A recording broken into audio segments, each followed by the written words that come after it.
27% आरक्षण होने के बाद भी रिजर्व कैटेगरी के बच्चे, खासकर ओबीसी को समझ में नहीं आ रहा है कि रिजर्वेशन गया तो गया कहाँ। जो बच्चे जनरल में क्वालिफाई किए हैं, बीसी वाले या एससी एसटी, वो क्वालिफाई किए हैं, उनको जनरल में सीट अलॉट कीजिए। फिर वो अपने रिजर्व कैटेगरी के दिन आएंगे, उनको फिर रिजर्व कैटेगरी में सीट अलॉट कीजिए और उनके द्वारा जो जनरल सीट छोड़ा गया उस पर रिजर्व कैटेगरी के बच्चे शिफ्ट हो जाएंगे। नमस्कार, मैं शंभू कुमार सिंह और आप देख रहे हैं नेशनल दस्तक।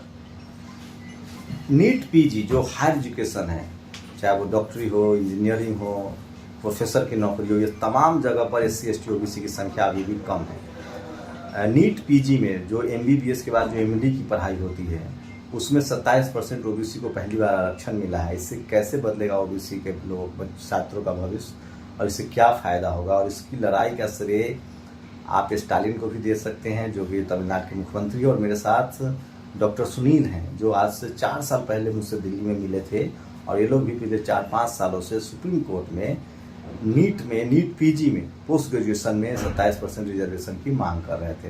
डॉक्टर सुनील, अब तो 27% रिजर्वेशन इम्प्लीमेंट हो गया, कितना ओबीसी के छात्रों को फायदा होगा? सबसे पहले आपको धन्यवाद देना चाहते हैं, और स्टालिन साहब को तो बहुत, जितना भी उनका सम्मान किया जाए वो कम है, क्योंकि वो इसी समाज के लिए बहुत कुछ कर दिए। लेकिन वर्तमान समय में है कि 27% तो मिला, लेकिन उसका इम्प्लीमेंटेशन इवन सुप्रीम कोर्ट के अगेंस्ट जाकर, सुप्रीम कोर्ट के आदेश अनुसार भी नहीं हो पाया। मतलब कि आदेश इम्प्लीमेंट नहीं होने के चलते एक बाहरी कई की क्षति हो गया, जहाँ थे वहीं पर रहे। जो ओबीसी लड़के जनरल में क्वालिफाई किए, उनको सिंपल केवल ओबीसी सीट पर ट्रांसफर कर दिया गया। तो अच्छा, ओबीसी ने जो जनरल में क्वालिफाई किया उसको सबको रिजर्व में ला दिया गया? हाँ, वो ये काम आज से पहले जो 2006 से 2007 से एससी वर्ग और एसटी वर्ग को जो रिजर्वेशन मिल रहा था ऑल इंडिया कोटा में, उनके साथ ये काम उस समय से अभी चला रहा था। आप वर्तमान समय में देखिएगा कि 5000 रैंक तक कम से कम 100 एससी स्टूडेंट होंगे, 100 एससी और 50 के करीब एसटी होंगे।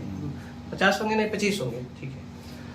तो वो 100 और 25 कम से कम वो जनरल में क्वालिफाई किया, और किसी भी, जैसे चाहे वो मेडिसिन या सर्जरी या रेडियो तक के योग्यता रखते थे, लेकिन उनको किया क्या गया, उनको सेम रिजर्व कैटेगरी के सीट पर दे दिया गया।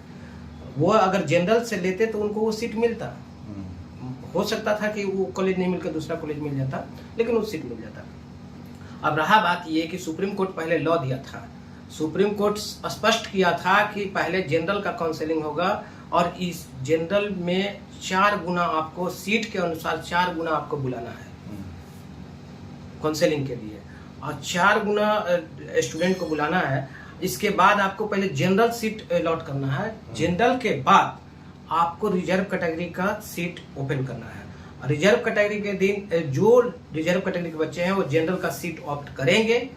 अगर वो ऑप्ट नहीं करेंगे तो उनको रिजर्व कैटेगरी के दिन सीट नहीं दिया जाएगा। अगर वो ऑप्ट करते हैं तो रिजर्व कैटेगरी के दिन काउंसलिंग के दिन आएंगे और वो अपना सीट छोड़ेंगे, जनरल सीट, और रिजर्व कैटेगरी के सीट पर जाएंगे, और उनके द्वारा छोड़ा हुआ सीट जस्ट उनके नीचे वाले रिजर्व कैटेगरी को जाएगा। तो इससे होता था कि एक शिफ्टिंग होता था। ये सुप्रीम कोर्ट का जजमेंट है, सुप्रीम कोर्ट का, इवन संवैधानिक पीठ का भी, पटना हाई कोर्ट का भी, कंटेम्परेरी कोर्ट में भी है, ये सारे जजमेंट हम लोग के पास है। लेकिन इसको सरकार जो है नहीं मानी, सुप्रीम कोर्ट के जजमेंट को भी नहीं मानी, और परिणाम ये रहा कि 27% आरक्षण होने के बाद भी रिजर्व कैटेगरी के बच्चे, खासकर ओबीसी को समझ में नहीं आ रहा है कि रिजर्वेशन गया तो गया कहाँ। देखिए, कर क्या रहे हैं लोग कि 90% आबादी है एससी एसटी ओबीसी का, और लगभग 15% आबादी है जनरल कैटेगरी के लोगों का। और उनके साथ क्या हो रहा है कि जो रिजर्व कैटेगरी, सारे 49% रिजर्व सीट है और सारे 50% अनरिजर्व है, और जनरल के लिए सोचिए 15% के लिए सारे 50 सीट, और 90 लोगों के लिए है, 85 लोगों के लिए जो है वो सारे 49 सीट है। कितनी बड़ी बेईमानी। तो इसका सोल्यूशन क्या है?